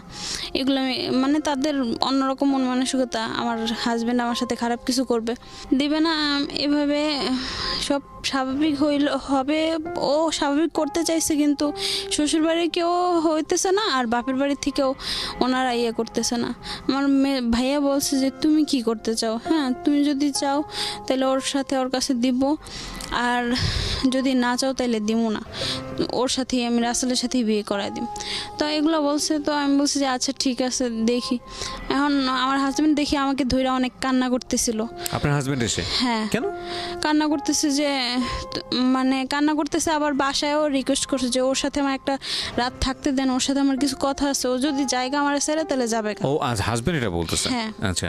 তো আমার সাথে ওই রাত্রে ছিল, থাকার পরে বলতেছে যে তুমি যদি চাও আমাকে এখন বলবা, আমি নিজে যাই ওর হাতে সব তোমার করে দিয়ে আসবো, আর যদি না চাও তাহলে আমি তোমার আমার কাছে রাখবো, এটা তোমার সম্পূর্ণ ডিসিশন। তো আমি বলছি আমি ওর কাছেই যামগা। তখন আমার মাথায় আসে না কিছু, আমি ওর কাছে যামগা। তো বলছে যে আচ্ছা ঠিক আছে, কালকে তাহলে তোমার ওর হাতে আমি তুইলা দিব। এই কথা বলার পরে ওর নাম্বারটা নিয়ে আবার আমার হাজবেন্ড ওর সাথে দেখা করছে, সেটা আমাকে পরে বলছে। বলার পরে বলতেছে যে ও সব বইলা দিছে ওর সাথে, যে আমি একটা মানে সম্পর্কে জড়াইছিলাম, এক রুমে আমরা দুজন ছিলাম। আমি এটা আমার হাজবেন্ডের কাছে অস্বীকার করছি, ও সব বলছে। তো বলার পর আমার হাজবেন্ড আমাকে জিজ্ঞাসা করছে, তো আমি বলছি যে না এরকম কিছু হয় নাই। ও বলতেছে যে আমি জানি, তুমি বললে সমস্যা নেই, তারপরও জানার পরেও আমি তোমাকে মানবো, তোমার গ্রহণ করবো। আমি এখন যাই না ফেলছে, আর কিছু বলার নেই। আর ও এমনভাবে উদাহরণ দিছে যে মানে ও অবিশ্বাস করার মতন কিছু না। আমার হাজবেন্ড অবিশ্বাস করবে না এরকম, ও আমাকে কিন্তু অন্ধের মতো বিশ্বাস করে। কিন্তু ও যা যা বলছে মানছে, মানার পরে ওর ফ্যামিলি থেকে বলছে তোকে ত্যায্যপুত্র করে দিব, মানে যদি বিয়ে করিস। হ্যাঁ না, ওকে যদি রাখোস, আমাকে যদি রাখে, ছেলে আমারটা নেয়, কিন্তু ওরা রাখা যাবে না। তো হাজবেন্ড কি বললো সবকিছু জানার পরে? হাজবেন্ডের কথা কি ওইটাই ছিল যে ওই তুমি নিবেই আমাকে, মানে বলছে না তুমি আমার কাছেই থাকবে? হ্যাঁ। পরে আমি বলছি আচ্ছা ঠিক আছে। এখন আমাকে ফ্যামিলি থেকে ও জিজ্ঞেস করছে তুই কি করতে চাস? আমি বলছি আমিও ওর সাথেই থাকবো, আমার হাজবেন্ডের সাথে। কারণ আমার মা কান্দে আর বলে যে তুই আমার নাতিটার এতিম বানায় ফেলবি। ও আচ্ছা, মানে শেষ পর্যন্ত আপনি ডিসিশন নিলেন আপনি হাজবেন্ডের সঙ্গেই থাকবেন। হ্যাঁ। আচ্ছা, তো এইভাবে থাকলাম। আর ছেলেটার কি ডিসিশন ছিল? রাসেলের কি ডিসিশন ছিল? ওর কোনো ডিসিশনই নাই, আর ইয়াও নাই, কিছু বলছেও না? না গেলেও সমস্যা নাই, না গেলেও সমস্যা নাই? না। আমি ওর একদিন ফোন দিছিলাম এই গ্যাঞ্জামের মধ্যে যে কি করতে যাও, আসো আমাকে এসে নিয়ে যাও। ও বলছে যে দেখো ফ্যামিলি কি করে, মানে ওর কেমন যেন একটা অনিচ্ছাকৃত জিনিস জন্মায় গেল ওর কথাতে, আমি বুঝতে পারলাম। বা দিন শেষে কি হলো, একটা কেলেঙ্কারি হয়ে গেল, চারপাশের এলাকায় একটা কেলেঙ্কারি হয়ে গেল। হ্যাঁ। আচ্ছা, তারপরে কি দাঁড়ালো? তারপরে এখন আমি বাপের বাড়িতে আছি, শ্বশুর বাড়িতে আমাকে নেয় না, নিবে না। বাপের বাড়িতে থাকার সময় কি দেখা যাইতেছে, বাসা থেকে বের হয়ে চারপাশের ভাড়াটিয়ারাও এখন বলতেছে কিরে কবে আসলি, মানে কেমন যেন কেমন একটা কেমন চোখে তাকায়। খুব স্বাভাবিক, খুব স্বাভাবিক। হ্যাঁ। এগুলা অনেক ধরনের অনেক কথা অনেকে বলে। আমার বান্ধবীরা একটার বিয়ে হয়েছে, অন্য সব বান্ধবীরা ইনভাইট করছে, বাট আমাকে করে নাই। আমারে বলতেছে কি করলি এগুলা, এটা বলছে, জাস্ট এতটুকু না। আমার অনেক লজ্জা লাগছে। তারপরে আমি স্কুলে থাকাকালীন একজনের সাথে কথা বলতে কি মানে একটা প্রেমের অফারের মতনই প্রেম করতাম। তো ওইটা কিছুদিন কাটতে না কাটতে 6-7 মাস বা 1 বছর পরে ওই ছেলের সাথে আবার যোগাযোগ হয়। রাসেলের সাথে নাকি ওই না, স্কুলের? না, সেটা আরেকজন স্কুলের। এখানে একটা কথা বলি আমি আপনাকে নাদিয়া, সেটা হলো যে আপনার হাজবেন্ড এত কিছুর পরেও যে আপনাকে মেনে নিল জি। এবং কোনো ধরনের কোনো টর্চার করেনি, কিছু করেনি, না। তখন কি মানুষের প্রতি আপনার কিছুটা হলেও রেসপেক্ট বা ভালোবাসার জন্মানোর কথা না? আপনার এত বড় একটা মেজর তখন মিস্টেক, আমার ওরকম কিছু হয় নাই। মানে ওই বুঝিনি নেই আপনি জিনিসটা, না, যে সে না। কত বড় স্যাক্রিফাইসটা করলো। হ্যাঁ, মানে এটা বুঝিনি নি বিষয়টা। নেই। কারণ এটা কিন্তু তার জন্য অনেক বড় একটা সম্মানের ব্যাপার সামাজিকভাবে, যে তার ওয়াইফ এরকম একটা জায়গায় ভেগে গেছে, এরকম একটা জায়গায় স্টে করেছে এবং তারপরেও সেই জিনিসটা মেনে নিয়েছে। তো আপনার বোধহয় এই জিনিসটা রিয়েলাইজ করাটা উচিত ছিল মানুষ হিসেবে। যাই হোক, তখন আপনি আমার সেটা করেন। মাথায় কোনো কিছুই আসে না। তো ওই যে ছেলেটার আমি সঙ্গে কি- আপনি কথা বলছিলেন? হ্যাঁ, আবার কিছুদিন যেতে না যেতে ওই ছেলের নাম কি ছিল? ওই ছেলের নাম নাসির ছিল। নাসিরের সঙ্গে কথা বলা শুরু হ্যাঁ, করলেন? নাসিরের সাথে- রাসেলকে ভুলে গেছেন তখন? হ্যাঁ। ওকে। রাসেলকে ফোন দিয়েছিলাম, ফোন দিয়ে বলছি যে কেন করলে এগুলা। পরে বলতেছে যে আমার একটা শোধ নেওয়ার ইচ্ছা ছিল, সেটা আমার ইয়াটা পূরণ হইলো। আমি কিসের শোধ? পরে বলতেছে তোমার ভাবির বাবা মা আমার সাথে যা করছে ছোট থেকে বড় হওয়া পর্যন্ত, ওইটা আমি একটু করে দিলাম, যে এখন তো আমার বোন সুখে থাকবে না। তা আমি বলছি, ধারণাটা ভুল তোমার, আমি যা হওয়ার আমার হয়েছে, তোমার বোন সুখেই আছে। তো ওর প্রতিশোধ নেওয়ার কথা ও আমাকে বলছে, এটা ডিরেক্টলি, আর কি বলবে। তারপরে দ্যাটস হিজ চ্যাপ্টার। এটা তো ইম্পর্টেন্ট না। আমার কাছে মনে হয় যে আপনার জায়গা থেকে আপনি কি করেছেন সেটাই হচ্ছে ফ্যাক্ট। হ্যাঁ। তারপরে কি হলো? তারপরে ওই কিছুদিন যাওয়ার পরে আমি নাসিরের সাথে কিছুদিন কথা বললাম। ওই নাসিরও যেহেতু একজনের সাথে চলে গেছে, ও ওই চোখে আমাকে দেখলো, মানে ও যে তোমার বিষয়টা হাজবেন্ড তো জেনে- বাহিরে, হ্যাঁ। তোমার এটা হচ্ছে শারীরিক চাহিদাটা তোমার থাকতে পারে। এই আস্তে আস্তে কথা বলতে বলতে একদিন কারেন্ট চলে গেছে। ও বলতেছে যে আমি তোমার বাসায় আসি। আমি বলছি না, আমার বাসায় আসা যাবে না। কেন আসবা? পরে বলতেছে না আসি বলে ওই আপনার বাসায় কি আর কেউ থাকতো না? আপনার হ্যাঁ। শ্বশুর শাশুড়ি আর কেউ না, থাকতো না? তখন বাপের বাড়িতে, শ্বশুর বাড়িতে আমাকে মানে নাই। ও, এরপরে শ্বশুর বাড়িতে মেনে নেয়নি আপনাকে, না। কিন্তু আপনার হাজবেন্ড ঠিকই মেনে নিয়েছে আপনাকে। হ্যাঁ। ওকে, ইন্টারেস্টিং। তারপর তারপরে কি মানে ওইখান থেকে আসার পর ও 1 মাস পরে চলে যায়। ও যাওয়ার দিন আমাকে বলে না, পরে বলে কি ভালো থাইকো। আর আব্বা তো কথাই বলেনি ওর সাথে, মারে বলছে যে আমি হয়তো 1 বছর ওর খরচ দিতে পারবো না, এটা আপনারা ইয়া করে নিয়েন, কারণ আমার বাসা থেকে অনেক ঝামেলা হয়েছে, কেউ দিতে দিবে না খরচ। 1 মাস যাইতে না যাইতে আমার মা আমাকে অনেক মানে একদিন খুব মারছে আমাকে, যে তোর হাজবেন্ড টাকা দেয় না কেন, কি কাটটা খাবি, এগুলো নিয়ে আমার অনেক মারছে আমার মা। এই বিয়ের পরে গায়ে হাত তুলতো?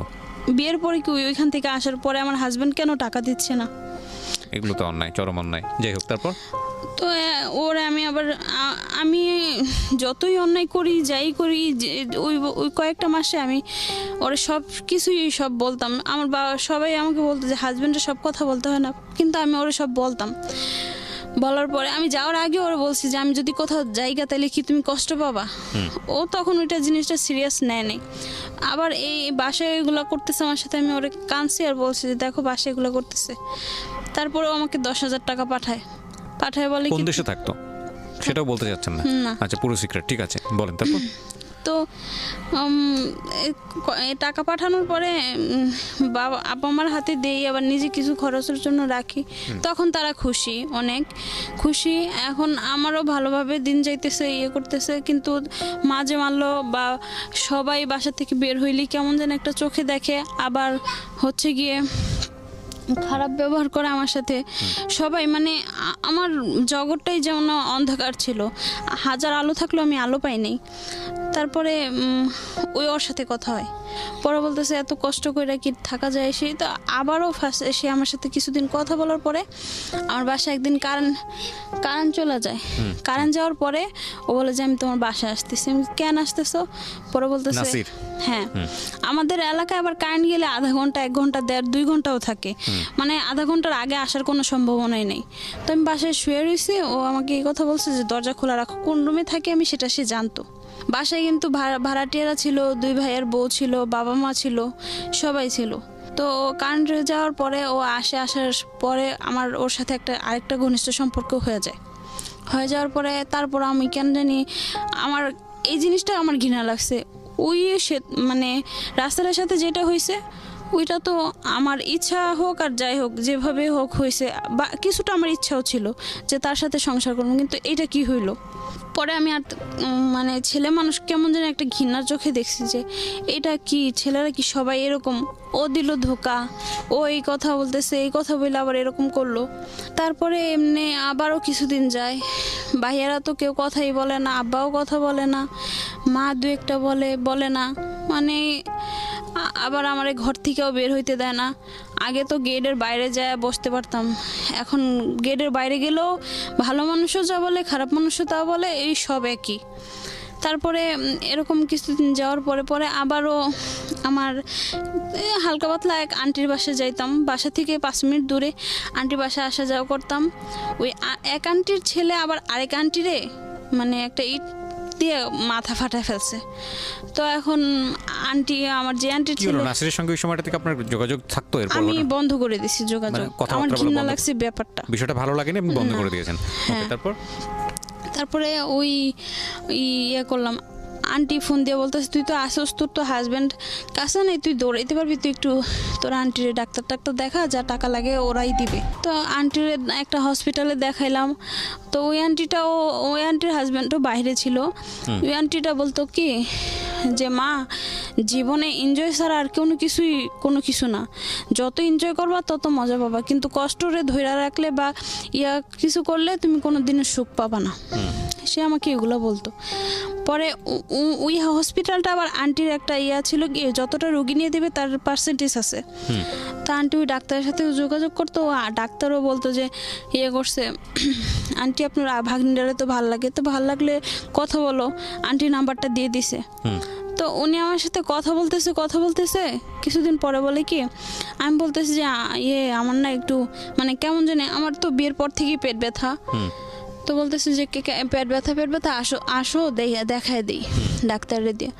তো আমি গেছি, যাওয়ার পরে বলতেছে উপরে সিস্টারের রুমে আসো, ওনাদের আবার সিস্টারদের আলাদা রুম ছিল কয়তলায়। তো কেন যাব? পরে বলতেছে ডাক্তার আসতে দেরি হবে, কিছুক্ষণ বসো এখানে এসে। গেলাম, ওইখানেও সে আমাকে এক প্রকার জোর জবরদস্তি ইউজ করলো। এই ডাক্তার?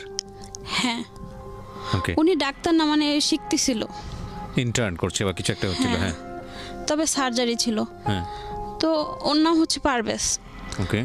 ও আমাকে জোরপূর্বক এগুলো করলো। তো আমি কিছুদিন কথা বলি না। আর এই ধরনের কথা তো লজ্জাজনক কথা আন্টিরে বলা যায় না। আমি আন্টিরে কিছু বলি নাই, আর ওরেও কিছু আমি বারবার বলতেছি এটা কি করলেন, এটা কি করলেন। তো বলছে যে তোমার হাজব্যান্ড তো বাহিরেই থাকে। ও আবার আমার ব্যাকগ্রাউন্ড জানতো না, কিন্তু এইসব করার পরে আমার কেন জানি একটু খারাপ লাগছে। আবারও সে আমার কষ্টের কথাগুলা সব আমি ওরে বইলা দিছি। তো বলে দেওয়ার পরে বলে কি আমি তো ওই রাসেল না, আর রাসেলের মতন তোমার ঠকাবো না। তবে বিয়ে করার কোনো প্রতিশ্রুতি দেয়নি আমাকে সে। তুমি আরেকবার কি আমার সাথে রিলেশনটা করবা? তো আপনি এক পর্যায়ে রাজি হয়ে যান? পরে পরে বলতেছে যে তুমি রাজি না হয় কি করবা, সেদিন যা করলা সেটা তো আমার সিস্টাররা সব জানে, সিস্টারদের রুমে যেহেতু হয়েছে। আচ্ছা, আমি স্টোরিটাকে একটু সামারাইজ করে ফেলতে চাই, কিছু কোশ্চেন ওয়াইজ যেতে চাই। আমি বুঝতে পারছি আপনার জীবনে এই জিনিসগুলো খুব দুর্ভাগ্যজনকভাবে ঘটেছে বা যেভাবেই হোক আপনার জীবনে এসছে। প্রথম ঘটনার পরে আপনার হাজব্যান্ড আর কোনোভাবেই কি এই ঘটনা তুলে আপনাকে কোনো ধরনের কোনো মেন্টাল টর্চার করা? হ্যাঁ, বলতো। টাকা চাইলে বলতো কি কিসের টাকা, ওরকম ওইখানে গেছো ওগুলা মানে খারাপ কাজ কইরা এসে টাকা নিয়ে আসো। শ্বশুরবাড়ি মানতো না, বাবার বাড়ি থেকে টাকা দিবে না কেন। ওরকম অসুস্থ হইলে ওষুধের টাকা পাইতাম না, ছেলেরে কিছু খাওয়াইতে ইচ্ছা করলে পারতাম না খাওয়াইতে। সে টাকা নিয়ে খুব ঝামেলা করতো। তো আপনার লাইফে তো এই যে জিনিসগুলো, যে জিনিসটা নাসিরের ক্ষেত্রে হলো বা রাসেলের ক্ষেত্রে হলো, পরে আপনি ডাক্তারের ব্যাপারগুলো, আশেপাশের লোক যাদের সঙ্গেই মিশছেন তারাই আপনাকে কোনো না কোনোভাবে একটা ট্র্যাপের মধ্যে ফেলছে, ফেলে এই ধরনের সম্পর্কের মধ্যে আপনি জড়াই যাচ্ছেন। এরপরে কি এমন কেউ কি এসছে যে যাকে আপনি সত্যি সত্যি ভালোবেসে ফেললেন এবং তার সঙ্গেও আপনার অনেক দূর পর্যন্ত যাওয়া হয়েছে? হ্যাঁ, সে আসে অনেক পরে, সে অনেক পরে এসছে। তার আগে আপনার সঙ্গে এরকম র্যান্ডমলি এরকম দুর্ঘটনাগুলো ঘটেছে? আচ্ছা, তো লাস্ট যাকে আপনি লাভ করলেন, আমি সেই জায়গাটা একটু আসতে চাই। এ কি আপনাকে সমস্ত কিছু জেনে শুনেই ভালোবেসেছিল? জি। পরিচয় হয় কিভাবে? ওর নামটাও আমি বলতে চাচ্ছেন না? জি। কতদিন আগের ঘটনা বা কয় মাস আগের? এটা 3 বছর আগের। 3 বছর আগের ঘটনা। ও কি রাসেলের মতোই আপনাকে স্বপ্ন দেখাতো? না, ও রাসেলের মতন স্বপ্ন দেখাইতো না। ও আসছিল ফার্স্টে আমার ভাড়াটিয়ার ভাই। তো এভাবেই আমার হাজবেন্ডের আইডি থেকে কথাটা বলতাম। উনি আপনার হাজবেন্ড দেশের বাইরে? হ্যাঁ। আচ্ছা। এর মধ্যে আসে যায় সে এভাবে।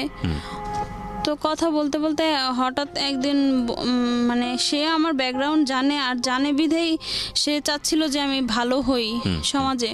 আমার যেহেতু দুইটা বাচ্চা আছে, পরে তো আবার আরেকটা মেয়ে হইলো, বাচ্চা দুইটা আছে, চাচ্ছে যে আমি ভালো হই, আমি খারাপের পথে না যাই। তো সেজন্য সে আমার লাইফে আসছে। আস্তে আস্তে এক প্রকার সেও আমার প্রতি ইয়ে হয়ে গেল। আপনার সমস্ত অতীত কি সে জানতো? হ্যাঁ, সবগুলো সম্পর্কের ব্যাপার কি সে জানতো? হ্যাঁ, যে কার সঙ্গে কোথায় কি হয়েছে সবগুলো A to Z জানতো। জানার পরে সে আপনাকে কি করে, লাভ অফার করে নাকি? না, এরকম কিছু না। তাহলে বন্ধু? হ্যাঁ। আপনি সেটা এগ্রি করতেন? এতগুলো সম্পর্কে জানার পর আপনার নিজের তো একটা অভিজ্ঞতা হওয়ার কথা যে না, আমি আসলে কি চাই। আপনার জায়গা থেকে আপনি তখন আমি তার কোনো দিকটা যে মানে খারাপ বলবো বা অনিচ্ছা ছিল এরকম কিছু আমার তার কিছু চোখে বা ব্রেনে আসে নাই। হ্যাঁ, খারাপ কিছু উনি এরকম কিছু করেও নাই। তারপর উনি সবসময় লড়াই করে গেছে যে আমি কারোর সাথে যেন কথা না বলি। আচ্ছা। হ্যাঁ, মানে আমার আইডি বলেন, ইমো আইডি, তারপর হোয়াটসঅ্যাপ, সবকিছু আইডি সে আমার করে রাখছে। যে চাচ্ছে যে সে কি চাইতো আপনার কাছ থেকে? সে এগুলা কিছু চাইতো না, সে চাইতো জাস্ট আমি ভালো হই। আমি শুধু আমার হাজবেন্ডকে নিয়ে থাকি। আপনার ইনভলভমেন্টটা অন্য জায়গাগুলো তখন কি মানে ব্যাপারগুলো এরকম হয়ে গেছে যে আপনি নিজেও চাইতেন বিষয়গুলো কি এরকম ছিল? না, আমি কোনোটাই চাইনি। ভালো হই বলতে কি আপনাকে ব্লক করতে চাচ্ছিল বিভিন্ন জায়গাগুলো থেকে, যাতে আপনার কাছাকাছি কোনো খারাপ মানুষ না আসতে পারে। তো এটা সে কেন চাইবে? তার ইন্টারেস্টটা কি? সে কেন চাবে এটা জানি না, বাট তাকে বলি, সেও বলে যে আমিও জানি না, কিন্তু আমি চাই যে তুমি ভালো হও। তুমি তো আল্লাহর একটা বান্দা, আমি চাই তুমি ভালো হও। তার সর্বশেষ এই রিলেশনশিপ শেষ পর্যন্ত কোথায় গেল? ভালো হওয়ার জায়গাটা থেকে সে আপনার সাথে এখনো কি আছে না চলে গেছে? এখনো চলে যাওয়ার মতনই কিছুটা, কিন্তু সে বলতেছে যে আমি 3টা বছর লড়াই করলাম, আমি অনেক কষ্ট করছি। আমার এরকম লাইফ থেকে আমি কারোর সময় মানে আমি ভবিষ্যতে আমার ওয়াইফকে দিতে পারবো না কি জানি না, কিন্তু আমি চাচ্ছি যে তোমার সময় দেয়া। কিন্তু আমি আপনাকে বিয়ে করতে চাই না।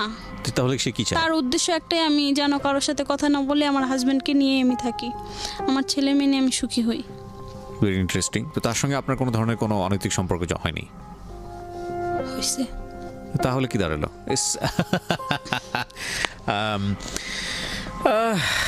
নাও আজকে আমি একটা কথা বলি আপনাদেরকে প্রিয় শ্রোতা, এই সবগুলো গল্প সামারাইজ করে, না আমি জানি এই স্টোরিটা প্রচার হওয়ার পর আপনারা ওনাকে অনেকে গালমন্দ করবেন, তবে আমি বলার আগে কিছু কোশ্চেন ওনাকে করে আপনাদেরকে আমি যে জিনিসটা বলবো that is very much important, every girl, সবার জন্য ইম্পর্ট্যান্ট। আজকে এই জিনিসটা জেনে নেওয়াটা খুব ইম্পর্ট্যান্ট। এটা একদম স্টোরি শোনা বা আপনার নিজের জায়গা থেকেও আপনি হয়তো অনেকখানি রিলেট করতে পারবেন যে আমি যেটা বলছি সেটা সত্য কি মিথ্যা, এবং আপনার জন্য খুব ইম্পর্ট্যান্ট। আমি যে কথাটা বলবো আপনাকে, আপনি দেখতে শুনতে মাশাআল্লাহ, আল্লাহ আপনাকে অনেক সুন্দর করে দুনিয়াতে পাঠিয়েছেন। আমি ছবিটা পাবলিশ করবো না এথিক্সের জায়গাটা থেকেই, হ্যাঁ এটা আপনিও চান না, যেহেতু আপনার একটা বাচ্চা আছে, এবং অফকোর্স এটা আমরা আমাদের গেস্টদের ক্ষেত্রে সবসময় করে থাকি, এবং যেই ভিডিওগুলো আমার পার্সোনাল ইউটিউব চ্যানেলে আসে প্রত্যেকটা ভিডিও আমাদের গেস্টদের পারমিশন নিয়ে এটাকে ফ্ল্যাশ করা। তো একটা জিনিস একটু বলি, সেটা হলো আপনার হাজবেন্ড রাসেলের পরে আপনার যে সম্পর্কগুলো হয়েছে আপনার জীবনে ঘটে গেছে, কোনোটা আপনার স্বেচ্ছায় হয়েছে, কোনোটা অনিচ্ছাকৃতভাবে হয়েছে, এগুলো কি আপনার হাজবেন্ড জানে? আমার হাজবেন্ড জানে না, কিন্তু অনেকে আমার সাথে যে কথাগুলো বলতে চায় বা ফার্স্টে তারা তো ফ্রেন্ড হইতে চায়, ফ্রেন্ডের পরে তো আপনার আমার হাজবেন্ড জানে কি জানে না? জানে না। না, আমার কয়টা হাজবেন্ডকে সম্পর্কের কথা জানে? সাপোজ বলি যে উনি না আমাকে পছন্দ করে, এতটুকুনি বলি যে উনি না আমাকে পছন্দ করে, এগুলো বলে জাস্ট এতটুকুনি। কিন্তু আপনার হাজবেন্ড তেমন একটা পাত্তা দেয় না, কেয়ার করে না? না, আপনার হাজবেন্ড এখন কি করেন? আপনার সঙ্গে কি থাকেন উনি, নাকি দেশের বাইরে থাকেন? না, এখন উনি আমার সাথেই থাকে। কয় বছর হলো দেশের ভিতরে আছেন?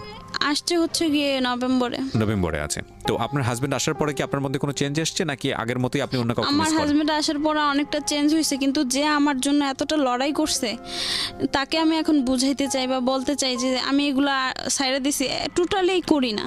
না সেটা অন্য বিষয়, আমি ওই বিষয়ে পরে কথা বলছি, কিন্তু আপনার কথা যেটা জানতে চাচ্ছি যে আপনার হাজবেন্ড আসার পরে আপনি কি নিজের জায়গাটা থেকে কোনো ধরনের থাকে না যে একটা লোনলি ফিল করা, একাকিত্ব বোধ যে জানে জিনিসটা, ওইটা কি আপনার আগের মতোই আছে নাকি? হ্যাঁ, আমার একাকিত্বটা আমার এখনো আছে, আবার কষ্টটা সবকিছু আমার আছে, কিন্তু থাকলে কি হবে, আমি ওই চার দেয়ালের মাঝেই বন্ধ করি, এখন আর ওইটা প্রকাশ করতে চাই না, কারণ চাই না এই জন্যই যে মানুষ শুধু দুর্বলতার সুযোগটাই খোঁজে। হ্যাঁ, সেই আমি জন্য এবার আর কি। আপনাকে যে কথাটা বলতে চাচ্ছিলাম, ওই যে দুর্বলতা, আপনি তো বুঝে গেছেন যে এতগুলো সম্পর্কে আপনার ইচ্ছাকৃত হোক অনিচ্ছাকৃত হোক আপনার মনের মধ্যে একটা বিষয় ছিল একাকিত্ব, যে কেউ না কেউ আসুক যে আমাকে বুঝুক, কেউ না কেউ আসুক যে আমাকে লাভ করুক, কেউ না কেউ আসুক যে আমাকে স্বপ্ন দেখাক। এই ক্ষুধাটা একটা মেয়ের মধ্যে থাকতেই পারে, এটা খুব স্বাভাবিক, কিন্তু এই ক্ষুধার জায়গাটাতে প্রপার মানুষটাকে সেট করাটা খুব ইম্পর্টেন্ট। দেখেন, আপনার হাজবেন্ডের বাইরে যতগুলো সম্পর্কে আপনি জড়িয়েছেন, এবং সেটা শেষ পর্যন্ত বিষয়টা এটাই ছিল যে একটা অনৈতিক সম্পর্ক, জি, তাই না? এটা তো আপনি বুঝতে পেরেছেন, আপনি যে কারণে আজকে সিক্রেটসে আসছেন, তাই কি? জি। আপনি কেন আসছেন, আপনি এটা আমাকে একটু বলেন তো। আসছি হলো আমি মানে একটা খারাপ সময়ের মধ্যে আমার এখন দিন যাচ্ছে, আর মানুষ তো মানুষের হায়াত মত বলা যায় না। আমি আমার কুরবানি ঈদের পরে আমার মানে সিজার হবে আরেকটা, তো আমি হয়তো ওই ওটি থেকে নাও আসতে পারি, কারণ এর আগে আমার 5-6টা অপারেশন হয়েছে, ওইখান থেকে নাও আসতে পারি। তার জন্য মানে আমি এরকম যন্ত্রণাগুলা বা একাকিত্ব এই কথাগুলো আমি কারোর কাছে বলতে পারি নাই, সেজন্য মানে এখানে বলার জন্য আসছেন, সেটা ঠিক আছে, কিন্তু আপনি কি রিয়েলাইজ করেছেন আপনার সমস্ত জায়গাটা থেকে যে আপনি একটা বড় ধরনের ভুল করেছেন, অপরাধ করেছেন, অন্যায় আমি করেছেন? মনে করি আমি ওগুলো ভুল করি নাই, কারণ আমার সাথে ভুল হয়েছে। আচ্ছা, আমার ফ্যামিলি বলেন আর শ্বশুরবাড়ির ফ্যামিলি দুইটা তো আচ্ছা, আপনি আমারই মনে করেন আপনি ফ্যামিলি। ভুল করেন নাই, তাহলে আমি হ্যাঁ। কিছু কোশ্চেন করি আপনাকে। প্রথম কথা হচ্ছে যে হাজবেন্ড থাকা অবস্থায় কোনো ধরনের অন্যরকম একটা সম্পর্কে জড়ানো, এটা তো ভুল, এটা একটা গাধাও জানে। জি, তারপর আপনি এটা কেন মনে করেন না যে আপনি ভুল করেছেন? কারণ এগুলো তো আমার কোনো কিছু আমার ইচ্ছাকৃতভাবে হয়নি। কোনটা আপনার ইচ্ছাকৃত হবে না? মানুষ একটা ভুল করে, মানুষ দুইটা ভুল করে। আমি আপনার নাম্বারটা জানি, যেটা আমি ফ্ল্যাশ করতে চাই না। তো এটা কি আপনার মনে হয় না একবার দুবারও আপনি শেখেননি? সেই জায়গাটা থেকে আপনি কি বলবেন? হ্যাঁ, ভুল করছি, কিন্তু ভুল করারও তো কোনো কারণ ছিল বিধায় ডেফিনেটলি করছি। কোনো ভুল এবং অপরাধের পেছনে নিশ্চয়ই কারণ থাকে, আমি তো সবসময় সেটা বলি। কিন্তু দেখেন, আপনার গল্পটা শুনে আমার কাছে যেটা মনে হয়েছে যে মানুষ আপনার সুযোগ নিয়েছে। আপনার হাজবেন্ড দেশে থাকে না, সেটার একটা সুযোগ নিয়েছে, এবং আপনার জায়গা থেকে চরম পর্যায়ের একাকিত্ব একজন মানুষ ছিলেন আপনি। আপনার ফ্যামিলির জায়গা থেকে সাপোর্ট ছিল না, অন্য কোনো জায়গা থেকে সাপোর্ট ছিল না, যে কোনো কারণেই হোক না কেন আপনি ইনভলভ ছিলেন। এখানে ফ্যামিলি এথিক্সের বিষয় আছে, ধর্মীয় বিষয়ে জ্ঞানের বিষয় আছে, সব কিছু মিলিয়ে কোনো কিছু আপনার অনুকূলে ছিল না।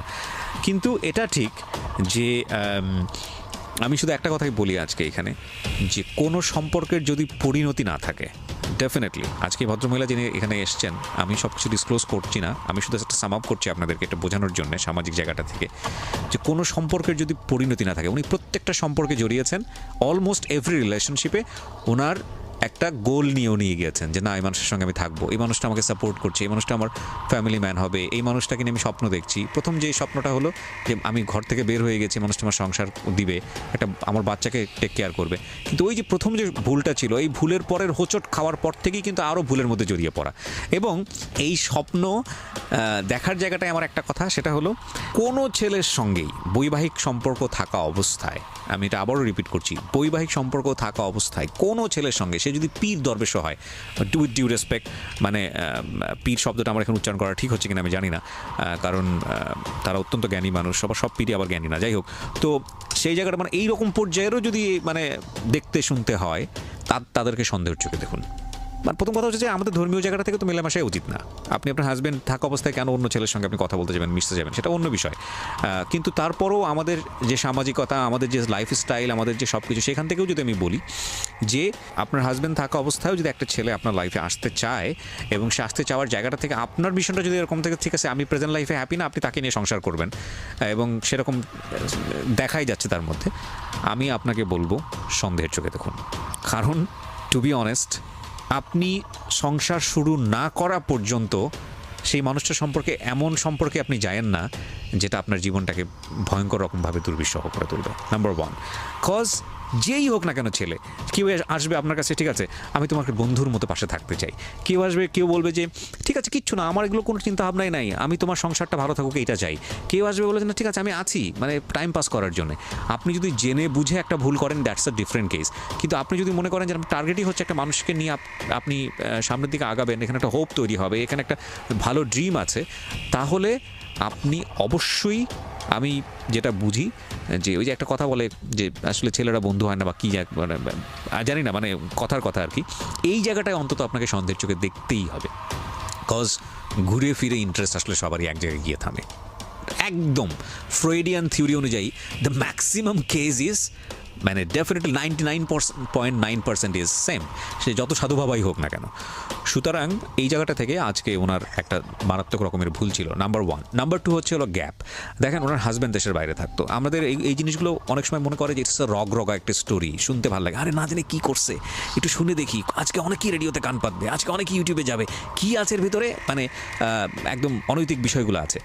দেখুন এটা আমাদের জীবনের একটা অংশ, একটা ভয়ঙ্কর রকমভাবে অংশ। অনেকে মনে করেন এগুলো ডিসক্লোজ করা উচিত না, এগুলো ওপেনলি আসা উচিত না, সেই জায়গাটায় আমার দ্বিমত আছে। আমার মনে হয় যে এগুলোকে ডিসক্লোজ ইন এ সেন্স করা উচিত যদি ডিসক্লোজ করার ক্ষমতা থাকে। কীরকম ধরেন যে এটা একটা ফ্যামিলি প্রবলেম, এবং এটা একটা যে কোনো মেয়ের ক্ষেত্রেই হতে পারে বা যে কোনো ছেলের ক্ষেত্রেই হতে পারে, তার জীবনটা কত ভয়ানক রকমের দুর্বিষহ হয়ে ওঠে, সেটা যদি খুব সুন্দরভাবে ইন এ সিস্টেমেটিক ওয়েতে ডিসক্লোজ করে যদি একটা লেসন পাওয়া যায়, নিজের জীবনটাকে যদি কারেকশন করার সুযোগ থাকে, তাহলে সেটাকে ডিসক্লোজ করা যেতেই পারে।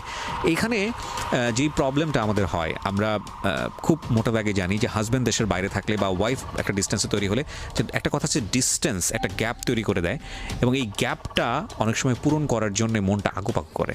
ইস, কেউ যদি থাকতো, কেউ যদি, আমি যে সাজুগুজু করে বের হয়েছি, কেউ যদি এসে আমাকে একটু প্রশংসা করতো, বা ওনার হাজব্যান্ড তো এইটা করে, ওনার হাজব্যান্ড তো এইটা করে, আমার হাজব্যান্ড তো এটা করে না, বা ওনার ওয়াইফ তো এইটা করে, তা ওনাকে তো এই সাপোর্টটা দেয়, এটা তো করে না। বাট আপনি হয়তো জানেন না ওনার হাজব্যান্ড যে জিনিসটা করতে পারে না, সেই কোয়ালিটিটা হয়তো আপনার হাজব্যান্ডের মধ্যে আছে। ডেফিনেটলি এই ভদ্রমহিলার হাজব্যান্ডের মধ্যে তো সেই কোয়ালিটি আছে। এত কিছু করার পরে তিনি এটা মেনে নিয়েছেন, এবং উনি সেটা দেখেন নাই, উনি ভালো জিনিসটা দেখেন নাই। এবং অদ্ভুত বিষয় হচ্ছে আমাদের মধ্যে যে ডিমান্ডটা ক্রিয়েট হয়, লাইক আমি একটা জিনিস চাচ্ছি এই মুহূর্তে, এটার বাইরেও এটা যদি আপনাকে কেউ দিতে পারে তাহলে সে ভালো মানুষ, কিন্তু এটার বাইরেও যে অনেক অনেক ভালো জিনিস আছে একটা মানুষের মধ্যে থাকতে পারে, ওই চিন্তাটা আমাদের মধ্যে ম্যাক্সিমাম সময় কাজ করে না। তো এই ভদ্রমহিলাকে এই জিনিসগুলো বোঝানোর মতো কেউই ছিল না, তার ফ্যামিলি সার্কামস্ট্যান্সেস, ওনার কথা অনুযায়ী আমি যেটা বুঝে নিই। তবে এটা ঠিক প্রকৃতিগতভাবে এটা সত্য যে গ্যাপ একটা ডিস্টেন্স তৈরি করে, এবং এই গ্যাপের সময় ভালোবাসার মানুষের প্রতি ভালোবাসা তীব্র রকমভাবে বেড়ে যায়, চাহিদাটাও অনেক বেশি বেড়ে যায়, এবং আপনার যদি অন্যরকম কোনো চাহিদা থাকে সেটারও একটা সুযোগ তৈরি হয়, এবং সেটাও খুব তীব্রভাবে বেড়ে যায়। এই জন্যে গ্যাপ যেরকমভাবে ডিস্টেন্স তৈরি করে, গ্যাপ ঠিক একইভাবে মনের ভেতরে যে আগ্রহটা সেটাও কিন্তু খুব তুমুলভাবে ক্রিয়েট করে। তো সেই জায়গাটা থেকে এই ভদ্রমহিলার ভুল করার সুযোগ ছিল, বয়সটাও অনেক কম, ভুল করার সুযোগ ছিল। আরেকটা ভয়ঙ্কর বিষয় ছিল, ভয়ঙ্কর বিষয় বলছি এই কারণে যে ইনি যে ঘটনাগুলো ঘটিয়েছেন বা যেটা হয়েছে এটা সবাই সামহাও, আমি পুরো স্টোরিটা এখানে ডিসক্লোজ করবো না, সামহাও ওনার ফ্যামিলি রিলেটেড এবং ওনার চারপাশের মানুষজন ওনাকে চিনে, এইরকম কিছু মানুষের মধ্যে ওনার ঘটনাগুলো ঘটেছে। এবং মোস্ট ইন্টারেস্টিংলি সেটা হলো উনি দেখতে মাশাআল্লাহ অনেক সুন্দর। আমি স্টোরির শেষে শুধু একটা কথাই বলতে চাই, সেটা হলো যে সংসার অনেক পবিত্রতম একটা জায়গা। আমাদের ভুল হয়ে যায়, ডেফিনেটলি আমরা মানুষ এবং আমাদের ভুল হতেই পারে, কিন্তু ভুল থেকে শুধরে আসার জন্য সৃষ্টিকর্তা আমাদেরকে বারবার সুযোগ দিয়েছেন, সেই সুযোগটা আমরা নিব, ডেফিনেটলি নিব, কেন নিব না। কিন্তু এমন ভুল যেন আমরা না করি যাতে করে আমাদের সন্তানরা সাফার করে। আজকে যিনি এসছেন ওনার দুটো বাচ্চা, বয়স আছে, উনি ভবিষ্যতেও সন্তান সম্ভবা, আমরা দোয়া করি যে উনি যেন ভালোভাবে ওনার সন্তানটাকে দুনিয়াতে নিয়ে আসতে পারেন। কিন্তু উনি অকপটে স্বীকার করেছেন যে উনি কী ভুলগুলো করেছেন ওনার জীবনে, আর এই ভুলগুলো আসলে একটা বেটার ফিউচার দেয় না। আপনার মনের একটা ক্ষুধা থাকবে একটা ভালো মানুষ খুঁজে পাওয়ার জন্যে, একটা চমৎকার মানুষ খুঁজে পাওয়ার জন্যে, যেভাবে আপনি হয়তো ইমাজিনেশনের জায়গায় চিন্তা করেন সেরকম একটা মানুষ পাওয়ার জন্য, সেই ক্ষুধাটা সারা জীবন থাকে। ইটালিয়ান একটা প্রবাদ আছে, সৃষ্টিকর্তা মানুষকে তৈরি করেন এবং তৈরি করার পরে হার্টের অর্ধেক তাকে দেন, মানে ভালোবাসার জায়গাটা থেকে, আর অর্ধেক বাকি দুনিয়ার মধ্যে ছড়িয়ে দেন। মানে বিষয়টা হচ্ছে এরকম যে ধরেন আপনি ছেলে হিসেবে দুনিয়াতে এসছেন, আপনার একটা হার্টের অর্ধেক আপনি নিয়ে এসছেন, আর বাকি অর্ধেক কোনো একটা মেয়ের মধ্যে আছে, এবং ওই যে ভাঙা অর্ধেকটুকু, সেই অর্ধেকটুকুর সাথে বাকি অর্ধেকটুকু খুব ভালোভাবে ম্যাচ করবে, যে সেটা যদি পারফেক্টলি আপনার হার্টের ভাঙা অর্ধেকটুকু হয়। কিন্তু সেটা যদি না হয় তাহলে ধরেন প্রত্যেকটা মেয়ের মধ্যে একটা হাফ হাফ হাফ হাফ করে একটা ভাঙা হার্ট আছে, আপনি একটা জোড়া দিতে চাইলেন মিলল না, আরেকটা জোড়া দিতে চাইলেন মিলল না। আমাদের লাইফের ম্যাক্সিমাম টাইপটাই হচ্ছে এরকম, যে আমরা যে মানুষটাকে কাছে নেই কিছুদিন পরে জানি যে না, এই মানুষটা আসলে সব স্বয়ংসম্পূর্ণ না। এটা আপনার দিক থেকে যেমন সত্য, যে মানুষটাকে নিয়ে আপনি সংসার করছেন বা যে মানুষটাকে আপনি লাভ করেন তার দিক থেকেও সত্য। সেখানে যোগ করতে হয় কম্প্রোমাইজ, সেখানে যোগ করতে হয় স্যাক্রিফাইস, সেখানে যোগ করতে হয় লাইফের অন্য অ্যাম্বিশনগুলো। নইলে ওই যে একটা কথা বলে না যে প্রেমে পড়ার যে স্টেজটা, ভয়ঙ্কর রকমভাবে ইমোশনাল যে স্টেজটা, এটা নিয়ে সারা জীবন রান করা যায় না। আমি সবসময় অনেক সময় বলেছি রেডিওতে। তো আমার মনে হয় যে ওনাকে আসলে বোঝানোর লোকের অভাব ছিল। আপনি শেষ বেলায় আমাকে শুধু একটা কথা বলেন, এটা বলেই আজকে আমি অনুষ্ঠানটা শেষ করতে চাই। এই যে এতগুলো মানুষকে নিজের জীবনে আনা বা যাদেরকে আপনি নিয়ে চিন্তাভাবনা করেছেন, এদের কারোর সাথেই আপনার কখনোই যে অনৈতিক ব্যাপারগুলো হয়েছে সেগুলো আপনার কোনো টার্গেট ছিল না? ছিল? আপনি একটু মাইক্রোফোনে আসেন। জি না, ছিল না, এটাই আমি বলছি। এটা খুব বোল্ড একটা ওয়ার্ড যে ছিল না, কিন্তু আপনার একটা ইচ্ছা ছিল এদের মধ্যে কেউ না কেউ আপনার যেরকম আপনি স্বপ্ন দেখেন সেই স্বপ্ন পুরুষটা হবে। জি। আমি কি ভুল বলেছি? স্বপ্ন পুরুষ অথবা আমার মানে আছে না যে পাশে কেউ থাকবে, সাপোর্টার। হ্যাঁ, হইতে পারে বাবা নইলে মা। হ্যাঁ। আমি তো বাবা কোনো মাকেও পান ভাই নাই, কাউকেও তো ওইভাবে পাননি সাপোর্ট। না, তো আমি সাপোর্টার ওরকম থাকবে, কাউকে ঠিক আছে, চাইছি। সাপোর্ট থাকবে, কিন্তু এইরকম অনৈতিক সম্পর্কে জড়িত না, না। বন্ধুর মতো থাকবে, এটা জি। হতে পারে। কিন্তু আপনি দিন শেষে কি দেখেছেন? দিন শেষে এতগুলো মানুষের সাথে জড়ানোর পর দিন শেষে রেজাল্টটা কি?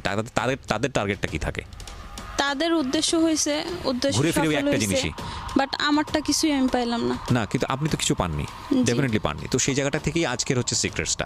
তো আমি এটাই বলতে চাই যে আপনি একটা সম্পর্কের মধ্যে থেকে আপনার হাজবেন্ড থাকা অবস্থায় যেটা আপনার জন্য যে চেষ্টাটা ছিল, সেই অবস্থায় বিশেষ করে আজকে যারা শুনছেন, এখানে ম্যারিড পার্সন যারা আছেন তাদেরকে বলবো, সেই অবস্থায় অন্য যে কোনো ধরনের সম্পর্ক আসুক, অন্য যে কোনো ধরনের কেউ যদি ভাই হিসেবে পাশে দাঁড়ায়, কিংবা এটা অন্য ভাইস ভার্সা, একটা মেয়ের ক্ষেত্রে হতে পারে, একটা ছেলের ক্ষেত্রেও এটা জিনিসটা হতে পারে, যদি পাশে দাঁড়ায়, দ্যাট ডেফিনেটলি রং, এবং সেই জায়গাটায় একটা ভয়ঙ্কর রকম বিপদগামী একটা সম্পর্কের জন্ম হতে পারে। That is almost 100% sure. So thank you so much. চিন্তা করে নিন যে জেনে শুনে আগুনে ঝাঁপ দেবেন কিনা। এটা আমার মনে হয় যে আজকের এই এপিসোড শুনে আপনাদের সবারই রিয়েলাইজটা হওয়া উচিত। ভালো থাকুন সবাই। আমরা সবসময় যে কথাটা বলি, একজনের সিক্রেটস আরেকজনের জীবনের সিক্রেটসগুলোকে দমন করুক, কারণ আমাদের এই অনুষ্ঠানের উদ্দেশ্যই থাকে এটা যে একজন মানুষ ভুল কেন করেছেন, একজন মানুষের ভুলের ধরনটা কী, তারপরে এই ভুলের পরিণতিটা কী, সেটা জেনে যাতে করে আমরা আমাদের জায়গা থেকে কারেক্ট হতে পারি। তো আজকের এই অনুষ্ঠানটা আমাদের মনে হয় সামাজিক এই যে সম্পর্কগুলো, অনৈতিক সম্পর্কগুলো, সেই সম্পর্কগুলোর জায়গাটা থেকে এটা একটা বড় ধরনের লেসন, বিশেষ করে ম্যারিড গার্ল যারা আছেন তাদের জন্য। So thank you so much, ভালো থাকুন।